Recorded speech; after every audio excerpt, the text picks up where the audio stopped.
السلام علیکم. د خانوزۍ کاریزات ملګرو، موږ به نن ته یو ډېر تاریخي پخوانی کاریز در ښکاره کړو. دا کاریز چې دی دا د خانوزۍ او کوم چې د زرغون کلی دی د هغو په مابین کې، یعنې د هغو پر باډر دی. ډېر تاریخي پخوانی زوړ کاریز دی. اوس 80 کال یې کېږي، 70 کال یې کېږي، له یې زیات کېږي، موږ په خبر نه یو، مکمل تاریخ نه دی معلوم. بهرحال تر 50 کال یې زیات کېږي. نو دا علاقه هم ښایسته علاقه ده. دغه ځایګي ته مرغکۍ وایي، دا مرغکۍ کاریز. نو دا کاریز به موږ در ښکاره کړو.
لکه ستړي مه شئ.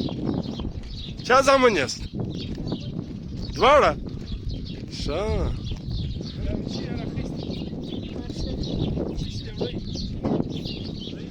سونه ښه.